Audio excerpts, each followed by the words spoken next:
You know, when you think of Google, you probably think of this untouchable titan of tech. So, what if I told you the real secret to its success is a long, fascinating, and kind of weird history of failure? Today, we're going to dig into the story of Google's legendary innovation engine, Google Labs, and see how it went from a public playground to a super strategic proving ground. It sounds like a total contradiction, right? The failure leader. But honestly, to get Google's whole strategy, you have to embrace that paradox. They don't just put up with failure. They literally build it right into how they innovate. I mean, this quote from former CEO Eric Schmidt just says it all. He said this right after the company shut down this hugely hyped product called Google Wave. And it wasn't some kind of apology. No way. It was a statement of principle. This one idea is the key to unlocking the entire story of Google Labs. And look, this isn't just talk. This right here is a graveyard of beloved, discontinued products. I bet a lot of you still miss Google Reader. I know I do. Each one of these was a public experiment, a risk that didn't really pay off as a standalone product. But man, the lessons Google learned were invaluable. This is the very foundation Labs was built on. So, let's rewind a bit, back to the beginning. The original Google Labs wasn't some top-secret facility. It was a public playground for everyone. It was the perfect picture of Google's early, scrappy startup vibe. The whole philosophy was pretty simple. Get ideas out there fast, see what people actually use, and learn from their feedback. This was basically the most visible part of Google's famous 20% time policy, where engineers could spend a day a week on whatever they were passionate about. And Labs was where those passion projects got to see the light of day.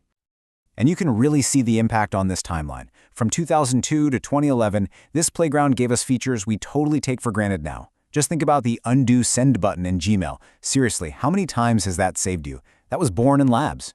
But then, in 2011, right at its creative peak, poof, the playground was shut down. That shutdown, it marked a massive turning point. Google was growing up, you know? The freewheeling days of just throwing everything at the wall to see what sticks, they were coming to an end. It signaled a huge change in the company's entire approach to innovation. So this is the big question, right? If this system was cranking out such useful, popular features, why on earth would you get rid of it? It seems completely backwards, but there was a very clear, very cold logic behind the whole thing. And the answer came straight from the top. When Larry Page came back as CEO in 2011, he had a new mantra: more wood behind fewer arrows. See, Google wasn't a scrappy startup anymore. It had to focus its massive resources on its biggest bets: search, Android, YouTube. The public sandbox had to be closed in favor of intense, strategic focus. For years, the Labs brand was just gone. But then, in 2023, facing this immense pressure from rivals like OpenAI and a whole wave of AI startups, it was reborn. But this time, it wasn't a playground for any old idea. The new Google Labs has one single, all-consuming mission: artificial intelligence. In this comparison, man, it just lays it all out. The old Labs was this broad, open playground. The new Labs is a strategic proving ground. It's gone from being a sandbox for hobbies to a focused forge for building the future of Google's core business. And access? It's all controlled now, through waitlists and betas. So what does that actually look like for you and me? Well, it means you can get your hands on Google's most advanced AI tools way before they become mainstream. Tools designed to solve very specific, very real problems, like having your own personal research assistant.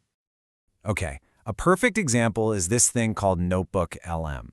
It's like a personal AI research assistant.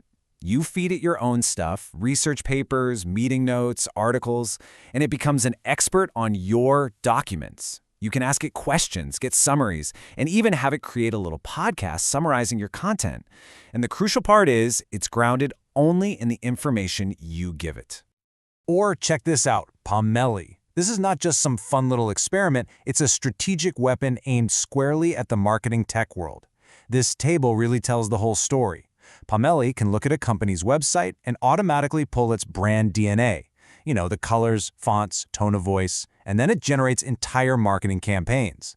This is a direct shot at established players like Canva and Adobe, and right now, it's free. So here's the bottom line. This evolution from a playground to a proving ground gives us a whole new playbook for innovation, especially in the age of AI.